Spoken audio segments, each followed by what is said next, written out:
Tonight's speaker is really a remarkable guy.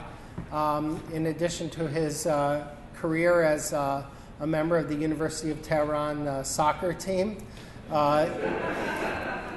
he received his BA not from the soccer team but from the university, and he received his master's from the Department of Near Eastern Languages and Civilizations here at the University of Chicago, and his PhD from here in 1987. Abbas is one of those very fortunate people who was able to work with the late Helene Cantor, who played a very formative, very important role in Abbas's training and intellectual development. And those of you who've ever seen Abbas's drawings of seal impressions, they're astoundingly good, and it's because he learned from the master. Abbas is a research associate, senior research associate here at the Oriental Institute, and he directs our Iranian Prehistoric Project. He has worked very extensively in Iran on a number of excavations, and has published. His publication record is something that is really very, very impressive. He is the one who picked up the torch after the death of Helene Cantor and saw through her great excavation with Pierre Delugaz at the site of Chogha. It's Abbas who saw through that very important excavation to the publication of those very important results. He also published another OIP, Oriental Institute publication, deriving from Ms. Cantor's work at Chogha Bonut, also in southwestern Iran. He did his dissertation in the highlands of Iran, in the Marvdasht Plain, at the very important site of Tali Bakun, and that work has also been published as an OIP. So basically you're looking at someone who has something like 4 or 5 of these Oriental Institute publications to his credit.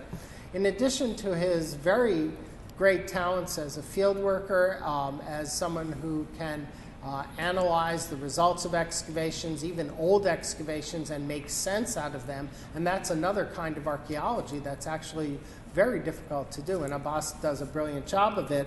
Abbas is also a major contributor to archaeological theory, and his ideas about the role of nomadism and the state in ancient Iranian culture are really quite revolutionary, and these are things that are coming out he's written a book about it that was just published in Persian, I think last year, and a major article setting out this theoretical work on the nature of the ancient Iranian state will be coming out in the real flagship journal, Current Anthropology.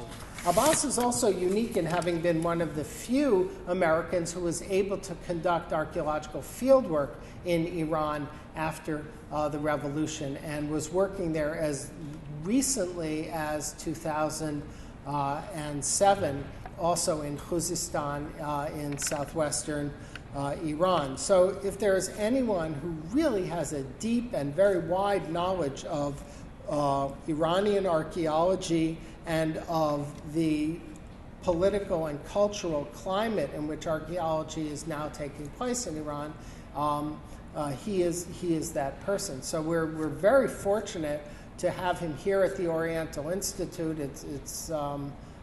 He's a tremendous resource and contributor to what we do here. But we're also very lucky to have him speaking with us tonight on the topic, After the Revolution, the Oriental Institute and Archaeology in Iran. So please join me in welcoming Dr. Abbas Alizadeh.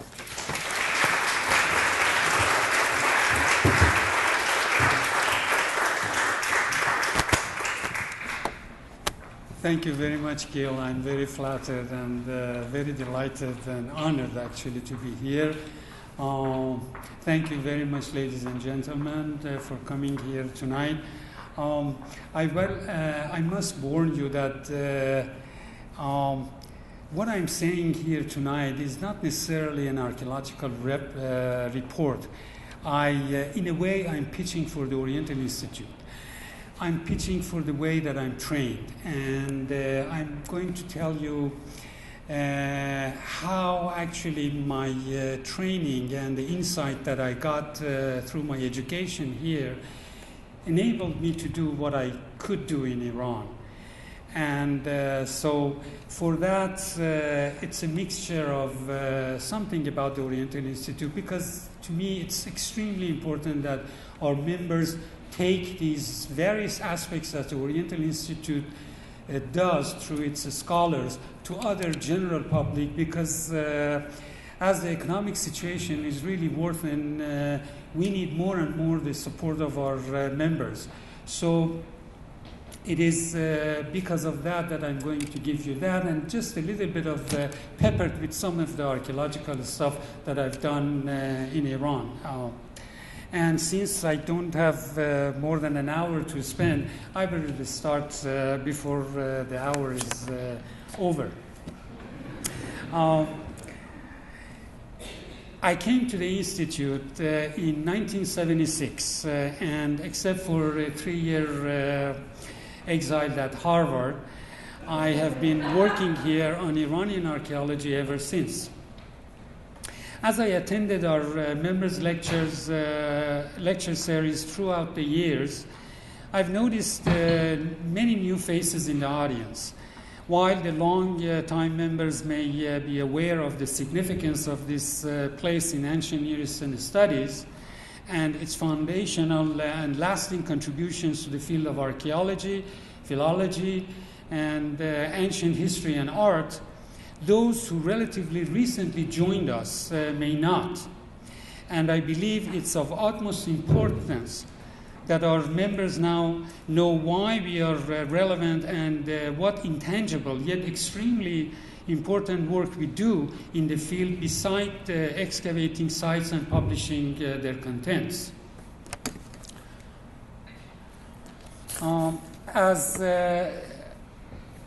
And so when Gil asked me to give a presentation on my 2 decades of works in Iran, I realized that this would be a great opportunity to relate to you what I've been doing in Iran, how my training and education here based on a holistic approach to the ancient Near East helped me in my projects, and how the sterling reputation of the Oriental Institute helped us to overcome 16 years of Iranian refusal to allow foreign institutions, particularly from the United States, to conduct any archaeological research in post-revolutionary Iran. As you all know, the Oriental Institute was founded by James Henry Breasted, whose vision has been the driving force behind almost all the major projects that the Oriental Institute has undertaken throughout the decades in Egypt and in the Middle East. Allow me to tell you briefly some of the reasons behind Oriental Institute's reputation as a leading center in ancient Near Eastern studies, especially in the Middle Eastern countries. One major reason is that the OI is one of the extremely rare, if not the only, institution that has accommodated in a single building a large number of scholars whose expertise covered almost all aspects of the ancient Near East. While this makes the OI a very powerful center for synergic academic research, but this fact is not necessarily readily apparent or equally appreciated in the Middle East. So there are other reasons for the respect that they have for us. The solid reputation of the OI and the respect it has in the Middle Eastern countries, I believe, stems from the major cutting-edge project the Oriental Institute conducted in Egypt, Turkey, Iran, and Iraq. Breasted heritage in Egypt continues in the epigraphic survey at the Chicago House in Luxor. The results of our projects in Anatolia, Iraq, and Iran form solid basis for the understanding of the archaeology and history of these regions. Among the most important, we may recall Braidwood's expedition in the Amuk Valley, and later his prehistoric projects in eastern Anatolia and northern Iraq, were true to the same holistic approach of the OI. For the first time, Braidwood included in his team a number of scientists, then a revolutionary development that is now routine. These and Braidwood's Iranian prehistoric projects not only form the foundation of a knowledge of the beginning of village life in the Near East, but produced several important scholars who later made lasting contributions to the archaeology of Iran. In Iraq, the Oriental Institute project, directed by Henry Frankfurt, made significant and lasting contributions towards a deeper understanding of Mesopotamian history, archaeology, philology, and art, a project that has become legendary in the region. And of course, most of you are familiar with the work of Robert McAdams in Iraq and in Iran, on which countless past and future research is based. In Iran, the Persepolis project, the first directed by Ernst Herzfeld and then by Eric Schmidt, is the most famous. But Schmidt expanded that project to include other excavations and surveys, the results of which form part of the foundation of Iranian archaeology. One of Schmidt's pioneering projects in Iran had its roots in Breasted's great holistic approach, in which the use of technology in recording and preserving archaeological sites looms large. In 1920, Breasted persuaded General Allenby, the High Commissioner of Egypt, to allow him the use of a Royal Air Force plane for aerial photography. That vision of the use of technology in archaeological research was squarely behind Schmidt's monumental work in his Flight over Iran project. Today, with the addition of satellite imagery and computer technology, our Camel laboratory is continuing the same tradition. Last, but by no means least, we can mention of more than 2 decades of work in Iran by Helene Cantor and Pinhas Lugas, who are still fondly remembered in the country. Although the age of big budget archaeological expeditions is over, but the holistic vision of the Oriental Institute and the pursuit of its goals of solid research, professional execution of research programs, conservation, interpretation, and dissemination of knowledge, and training the locals still continue. With the current geopolitics, where more and more countries may be close to research, helping and training the locals to handle their own cultural heritage is more urgent than ever. And so it is that even though our fieldwork is unfortunately connected with geopolitics and often one or more countries are close to us, but that has not stopped us from fighting for and helping the locals to preserve their ancient heritage. I can mention, for example, our pioneering efforts to rescue looted Iraqi antiquities and the training of a number of Afghans and Iraqis at the Oriental Institute Conservation Lab. The list is big, but this may suffice to give you some idea of our vision and the mission. What I just described also serves to show how Oriental Institute's solid reputation in the Middle East, and in my case in Iran, provided the proverbial shoulder that enabled me as an American archaeologist to stand high and prevail a grueling and hostile process to obtain permission for fieldwork in the country. For regardless of my country of origin, my application had to be approved by the Foreign Ministry, and therefore officially I was treated as an American. I will spare you the grueling details of that process and offer you a synopsis of what transpired me to apply for work in Iran, while all the odds seem to have been stacked up against me. So I can start by saying the process of my dissertation. When I started writing my thesis and I was ready to have a subject for my thesis, Iran was close to everybody. And usually the PhD students would like to work with fresh material, to go out to do a survey and excavation and use that material as the basis for their thesis. But I could not do that, and I didn't have the luxury. So Helene Cantor suggested that I should work on the unpublished season of Tall Bakun that was excavated by the Oriental Institute as part of the Persepolis project in Iran. As you see, Tall Bakun is located in Fars near Persepolis, very close within walking distance.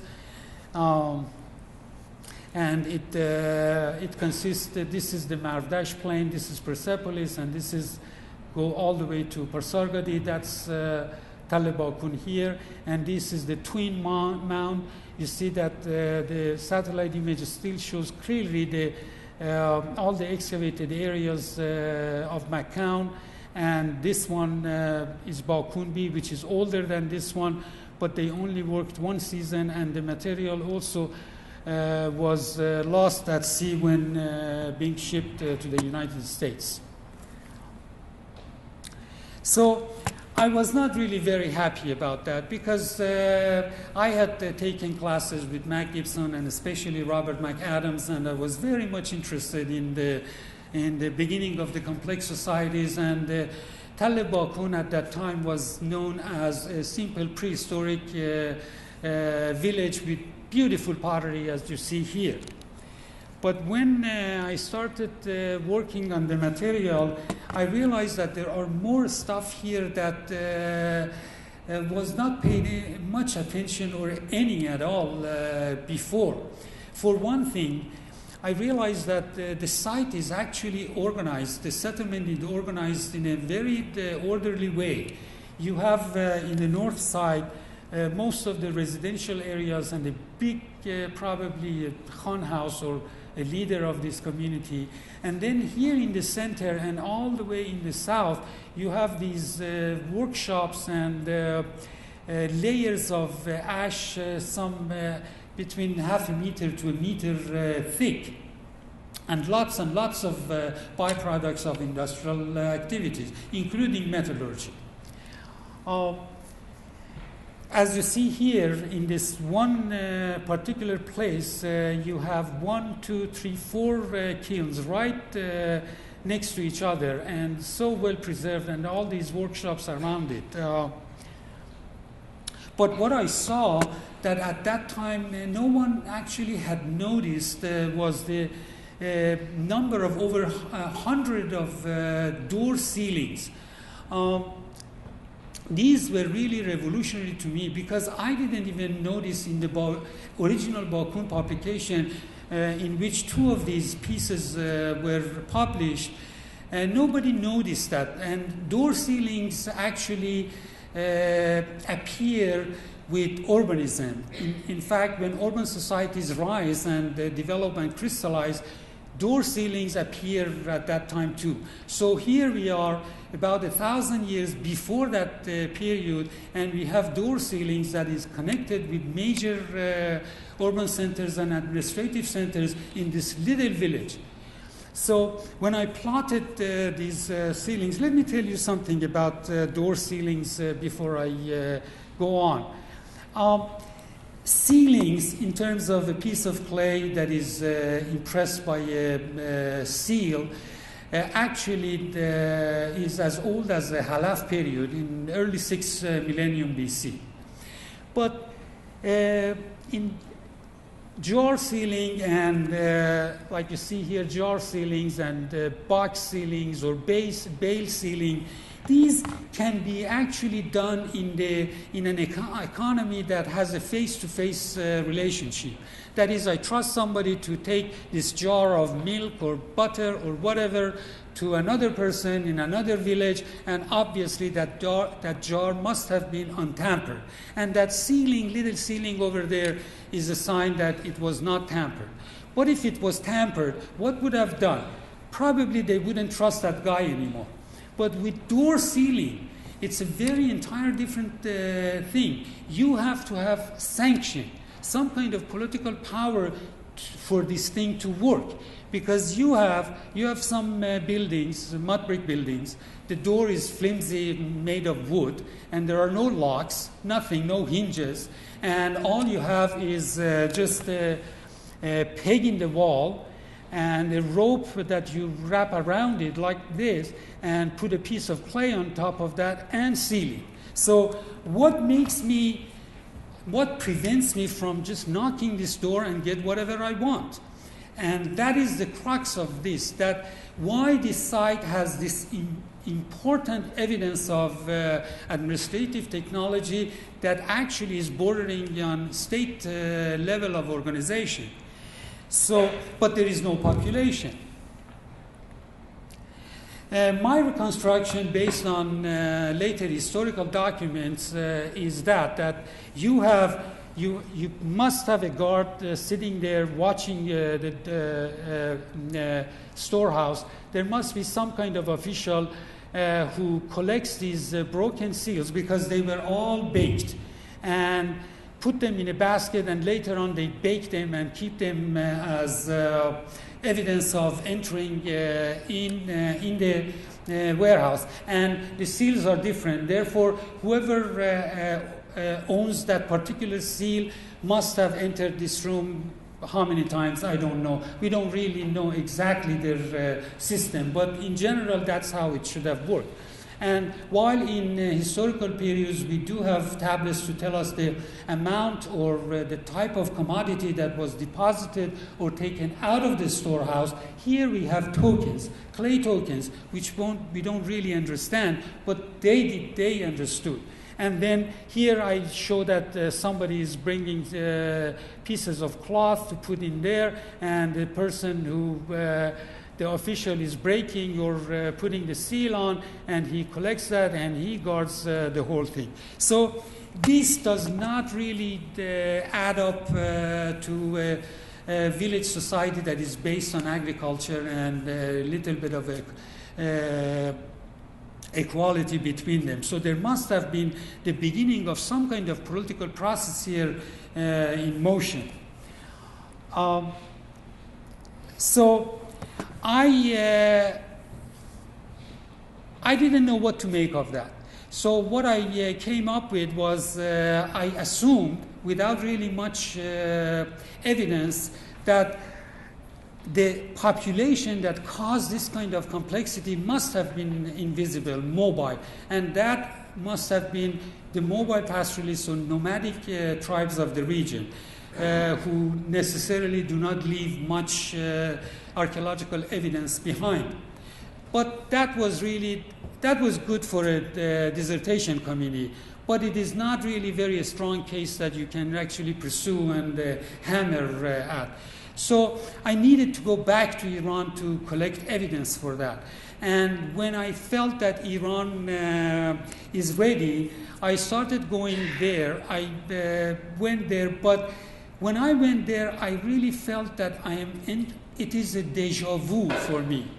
Because about more than 100 years ago, the French bought the monopoly of archaeology in Khuzestan, southwestern Iran, from Nasser-ed-Din Shah.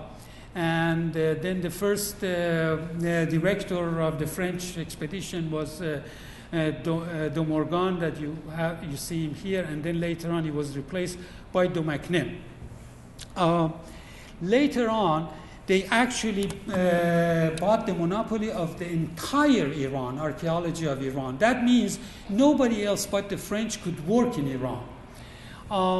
So when the French got their permit, I mean, this is a modern town of Susa, but it didn't exist at all. Only this mausoleum of that is attributed to Daniel, the prophet, was here.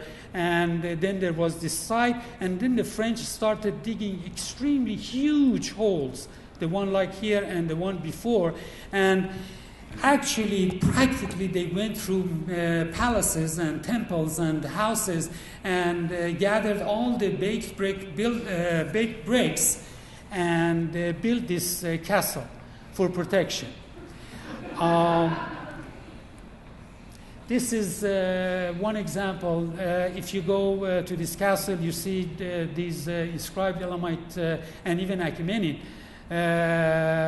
I don't know Achaemenid, but mostly Elamite. But Achaemenid actually glazed bricks. This entire structure is made of ancient monuments without even actually producing a simple plan of these monuments. That was really a disaster, but it was in the old days. Anyway, when I went back to Iran, I felt that, okay, now I am trying to break this monopoly. And, well, it is, what is funny is after that, when, this is Reza Shah, he single-handedly brought Iran from the Dark Ages, really. And although his measures were rather at times brutal, but what he did to Iran, only I would like to say Darius I and Shah Abbas I did. That's his place really in Iranian history, but unfortunately he's nowadays a villain. Anyway, when he came to power and he established his own dynasty, he revoked the monopoly of the French. And that was, I think, about 1928. And soon after that, the Oriental Institute approached the Iranian government and proposed a project. So, the first project after the breaking of the French monopoly, here you see Reza Shah with Herzfeld visiting Persepolis after he built part of the what they call harem as their headquarters, and now the Shah is visiting. So when I went to Iran, I really felt that. I felt that if Oriental Institute had a chance, the first chance actually, to get a huge monumental project right after the monopoly, maybe this time that magic would work too. And, well, it did. And even though I had to, there was a year of negotiation, and I really had to toad up to a number of people and humble myself and drink God knows how many gallons of tea and wait behind these doors just to, so they show me that who is in charge, which I accepted readily, but it was a grueling process. Eventually, they gave me the permit. But I went to Iran not necessarily to do something, but I wanted to pursue what I actually had proposed originally in my thesis, that is it really was it really the mobile pastoralists who were responsible for the social development that we witnessed at Bakun A? And so I wanted to tie that type of pottery with the movement of a tribe. So I went to Fars, and I proposed to travel with the Qashqai tribe all the way to their summer pastures. And so I followed them. This is the map that you see, and all the places that, not all of them are here, some of them are so small. But I started from Persepolis with the Qashqai tribe, and they went through this valley all the way, and they settled around here. So when I left them, I went to the next valley, and took that all the way and came down and back to Persepolis. And actually, they led us to live at Persepolis, nowhere but Herzfeld's and Schmidt's room. At that time, it was reserved for guests, but I was honored enough to be housed there. Anyway, that actually made me a little courageous about my idea about Persepolis. I mean, about Bakun, and maybe that culture had a lot to do with nomads. But what happened was they gave me 3 representatives. Usually they give 1 representative to accompany you to either the survey or excavation, but I got 3, and 1 regular employee. This is the regular employee. This and this guy are the representative and the one who is taking the photo, and this is our driver. The driver was an electrician who really didn't know how to drive, and really we saw death several times, and there was no way we could do anything about it. And the Land Rover that they gave us did not really have the front-wheel drive, so many times we had to struggle to get it out, but of course the nomads kept moving ahead of us, and sometimes they left like this boy behind so that he would lead us to the next stage where the tribe stayed for the overnight. Here, this is the type of environment that I traveled through. As you see, it's absolutely not suitable for agriculture. It's perfect for nomadism, and unfortunately, this way of life is vanishing as we are speaking. Nowadays, this is from 1995, but this is from 2006. And they have started, even at that time, traveling even their animals and their belongings with trucks to their summer and winter pasture. And soon that way of life will be actually vanished altogether. So we gathered a lot of information in our survey. For one thing, we found a number of these,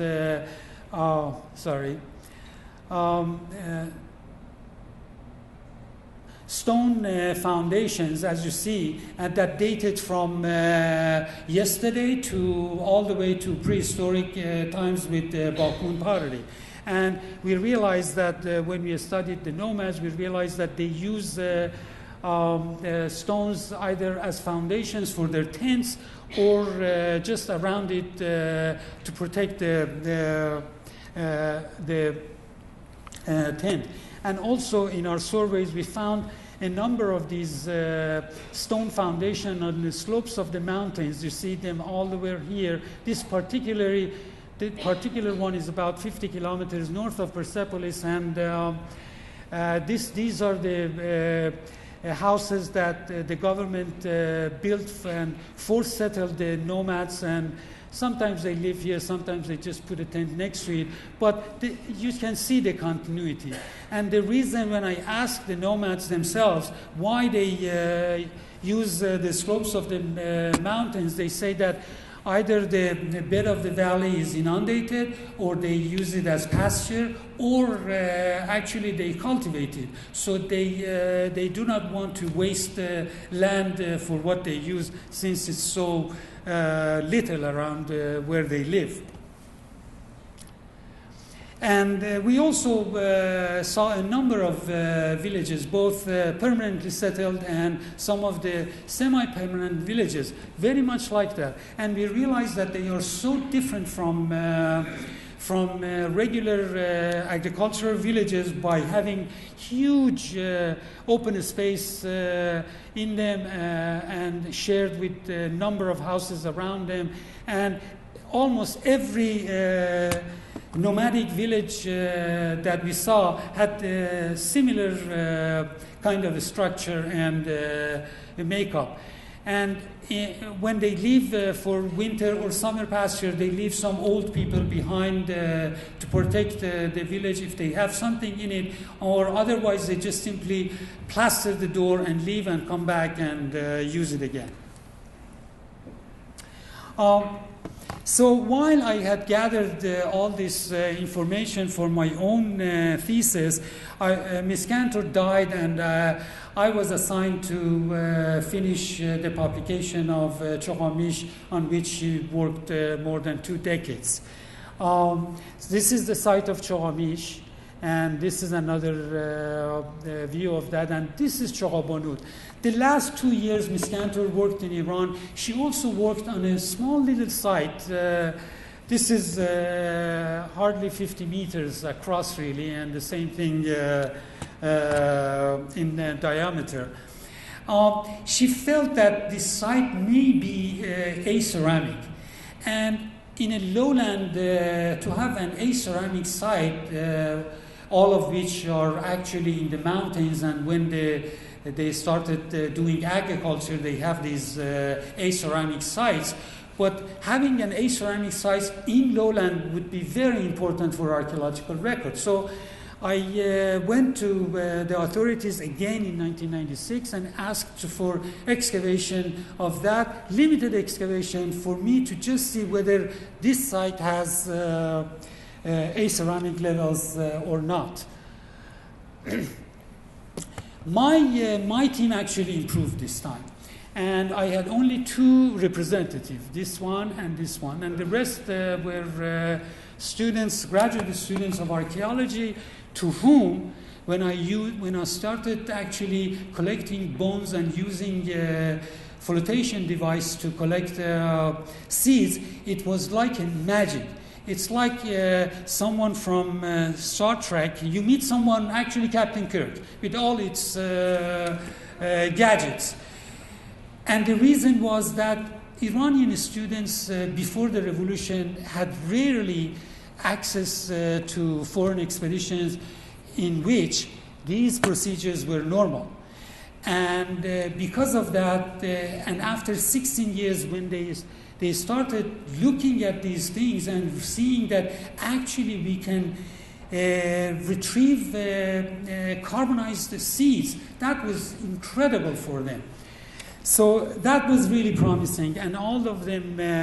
Now this one got his PhD from Australia in his bag, and this one is now closing to getting his PhD in Germany, and this one has become a great archaeological illustrator. And this one, unfortunately, is on an asylum. He went mad. I don't know why. I hope I had nothing to do with that. So the result of that was this publication that I could actually publish and argue about the existence of actually early Neolithic, aceramic Neolithic in lowland, which has its own repercussion that I don't want to bore you with. Then I became even bolder. And in 2002, I approached Tony Wilkinson and Nick Kuchikus, and we wanted to go back to Khuzestan and see and study its geomorphology and landscape archaeology, and also I wanted to investigate eastern Khuzestan to see whether I can find any nomadic traces in that province as well. So as you see, now we have women in our team, and they allowed that. And I must say that this was actually, all these things happened during the Khatami's tenure in office.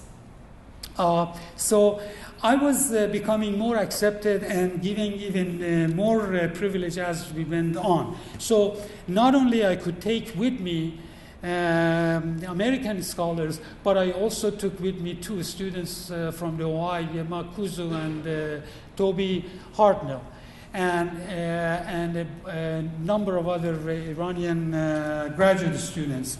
I made made it my policy from the beginning when I went to Iran not to hire any local workers. And instead, I wanted to take students because I studied in Iran in undergraduate, and I know how painful it is not to be able to go to a dig and get the experience. And I knew that they really needed this experience and getting familiar with how archaeology is done really actually in the field. So I insisted of getting more and more students, but there was a limit to that. So this is the limit of my third expedition in Iran. Now the result of that, we went to eastern Khuzestan. As you see, this is when the Bakhtiyari, the nomadic Bakhtiyari, come in winter in Khuzestan and they stay in this region. They never cross the Des River, and they never come to this area. Always concentration is right here. And as you see, this is the Karun River, and there is from the Shushtar, there is a branch that separates from that, and in between, of course, you have all the vegetation and cultivation, but it's like a border here. Right next to it, there is nothing at all. But there are so many sites in that region.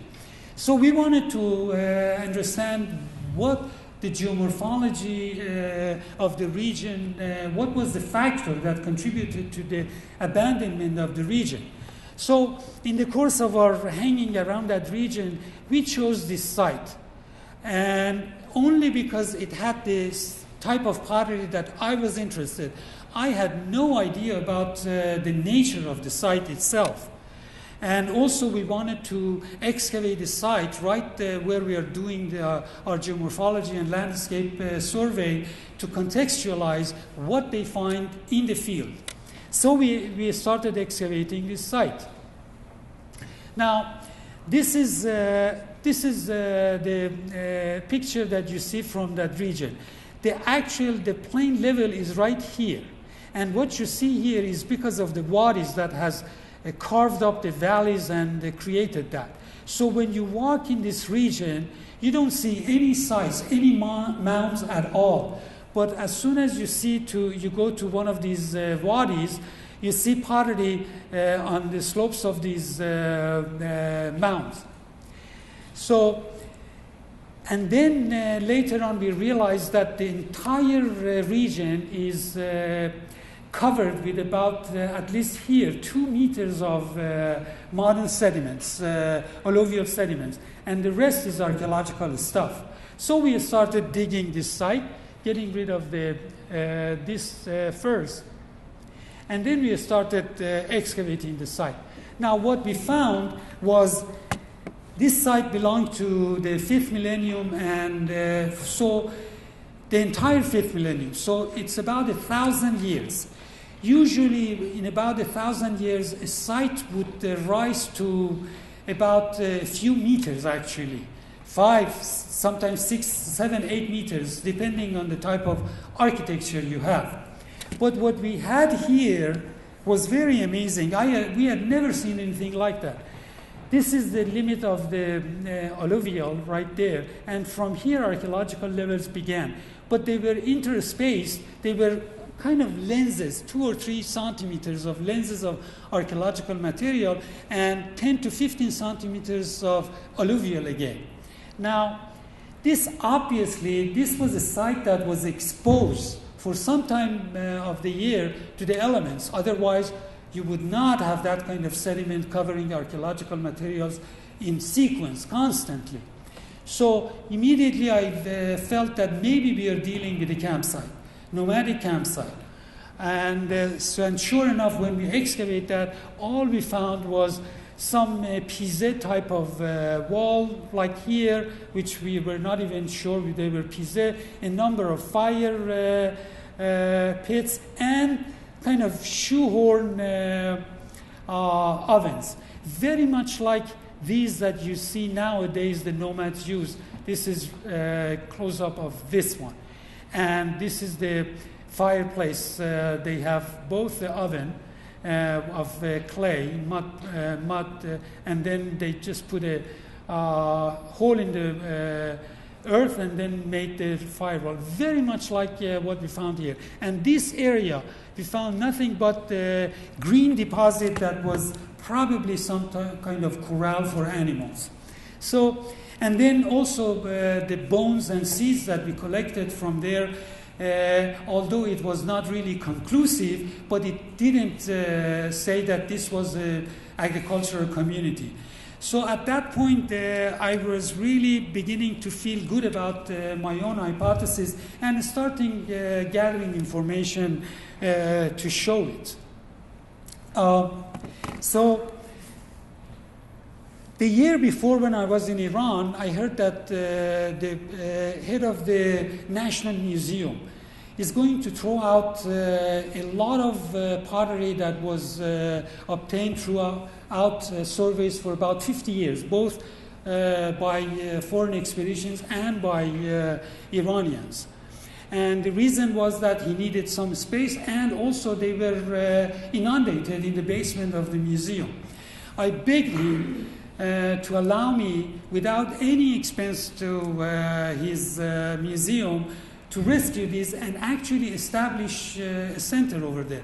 He agreed. So I came back and I talked to Nick Kuchikus here, who devised, who actually wrote a software to handle the archaeological survey material, and we went back after our excavation and survey in Khuzestan to Tehran to set up this this center. Here, this is Tehran Museum. You see that they have, they water the lawn and the trees on either side, and underneath there are a number of storage areas. But right here, there is a long corridor, and all the water from here is drained to that corridor, and then presumably the water was supposed to be out somewhere or in a well, but it didn't go and stop there.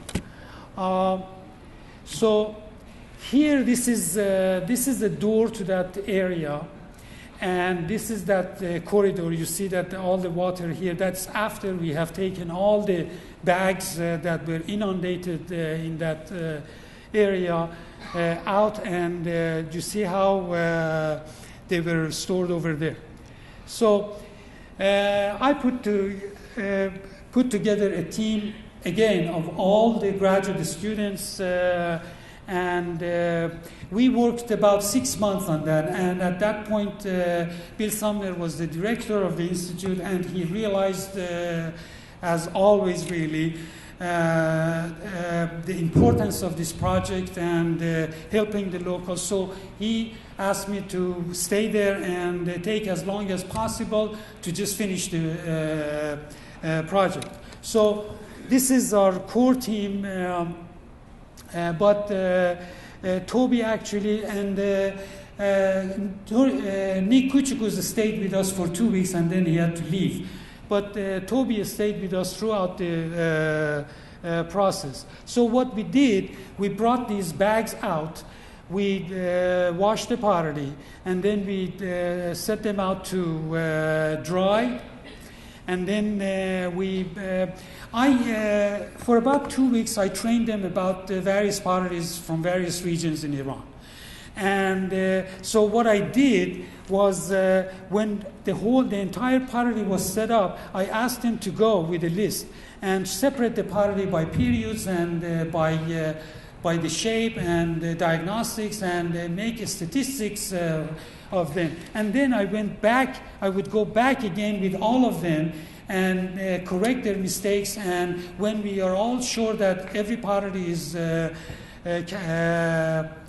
classified and put together, then we would bag them again, and we would put the right label to that, and then we would put them in the storage area. Every avenue is for one region or one province in Iran. And then also we collected a number of diagnostics from every region and every period, so that students can come to this region and actually study the pottery, which is the backbone of archaeology anyway, if you want to do field work. So we created this with the help, of course, of the museum, and then after it was opened, then there was in 2003, I think, there was an international Congress in Iran, which was another major turning point, and a number of scholars came and visited this center. This is not just the pottery that we did in Iran. What we did, we also created a database so that people can come and go through the data and see distribution maps for every region of which we had the pottery, and also keep the records of the sites and the mounds. If we had the photograph, we included, and then if we had a contour map, we also included with the information and other information, and if they were published, where they were published, and where the material is, and so on and so forth. So that created an incredible center for archaeological research from absolutely really nothing. The only thing that was that I had the support of the Oriental Institute, and they're willing to put up the budget for that and help. And because of that, now, although we cannot really rescue sites from here, but at least we have documented these sites, and most of them are raised to the ground as we are speaking now. But that helped us really to document what at least existed once. Now, after that, then I then I came up with my theory, and I was very encouraged about it. But I needed to also find some holes in the standing theory that existed and put forward by Henry Wright and Gregory Johnson about the formation of early states in Iran and southwestern Iran. So I went and got permission to actually excavate a number of key sites that they claimed certain periods existed in there, and for that actually, now you see that the evolution of the team. Now we have a lot of women and a lot of students who came and participated in that and did everything themselves in the field. Then after that, there was something that was still missing from my records, and that was, even though Bakun and Tal Jarri and a number of prehistoric sites had been excavated in Fars, but because they were old excavation, they never really gathered or published or analyzed bones and seeds. So we didn't know their diets, and I needed desperately to know that.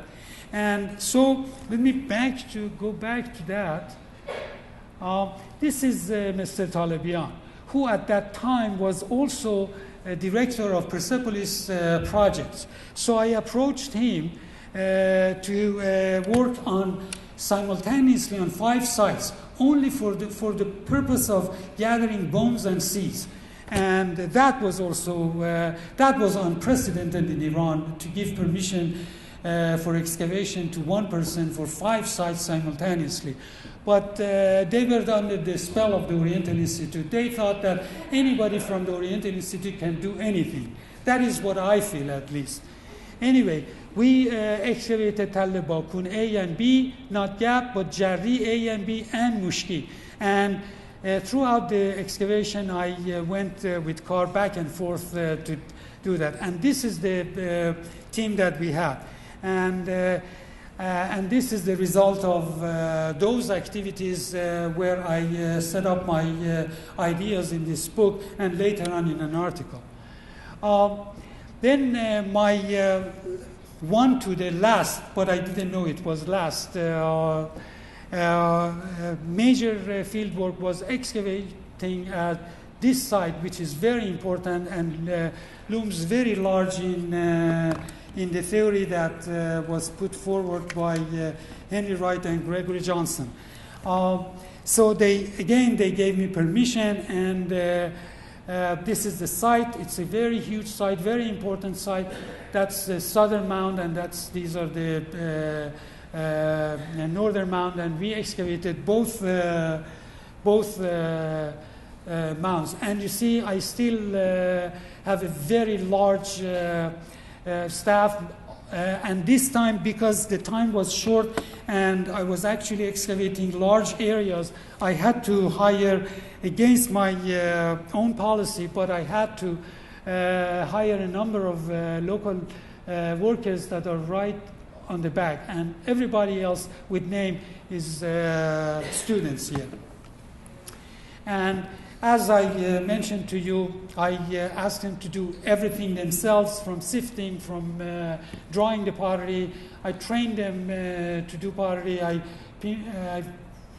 found out a number of talented people, worked on them. And so from the flotation to washing the pottery to sifting and sorting the material, the students did everything themselves. As you see here, even surveying the site, collecting the pottery, and then miserably in the rain and very cold, washing the pottery themselves. But they did it really with a smile and a lot of enthusiasm. And also, almost every night I gave them lectures on some topic or another, usually in our dining room or outside doing pottery for them. So the last part that I had was moving to southeastern of Khuzestan, in this region where Tal Geser is, which Donald McCown excavated on behalf of the Oriental Institute in 1947 and 48. So because I wanted to publish that, I had to also go and survey the region. And again, we had a small team, all of them students except for the one representative, and we were actually housed on top of the Cultural Heritage Organization in Ahwaz. They gave us an apartment, and as you see, we had to wash our pottery in the apartment and let it dry in the staircase. But the ladies cooked for us. They came back, and then we helped as we could. But it was a nice, really, family that we had over there. And this is the result of that. Of course, this is the visual result of that. And now we have every site with contour map and photograph, and also collected the pottery, and all the sites are geo-referenced and in the database in Iran, and also at the Camel Center at the Oriental Institute. Now, excuse me. I finish in 5 minutes. I publish books and articles in Iran, and the publisher usually is the Cultural Heritage Organization. And this one, I felt that the Iranian students certainly needed. There was nothing like that in Iran, and it has reached this fourth print, and they never actually allow me to revise it either. They just keep printing that. And I've begged them to do that, but somehow they don't want to. Another problem with that is, since the government is not in the business of making profit like private organization, they don't make their publications available in the provincial cities and other areas. So when I published this book in Persian, which is based on an article that I'm publishing, soon will come out, on the rise of highland Elamite states, and I went to Iran for something else, but I decided to give a lecture on my ideas in various universities in various provinces. But I also asked the publisher to please send someone with me to bring the books and offer it at my lecture. And that was a big sensation and success. And so I went around and gave lectures and introduced my ideas. At the same time, they started buying these books I must tell you, Iran has an army of archaeology students. And whenever you go, these free universities are coming out of the ground like mushrooms. And the first department they establish is archaeology, without really having a professor to teach them. So you can see that how something like that, or a lecture like that in those provinces, really are welcome. So, but one of my lectures, I went to the center of the Bakhtiari region. And almost all the members of the audience were the Bakhtiari. And completely unbeknownst to me, I gave my lecture. And in my lecture, I used Bakhtiari and Qashqai as analogy. But when I finished my lecture, they stood up and they thanked me and they said, so the ex-mayor, who was also sitting there, is wrong and the government is wrong. We are not Arabs, we are Elamites. It didn't really matter what I said.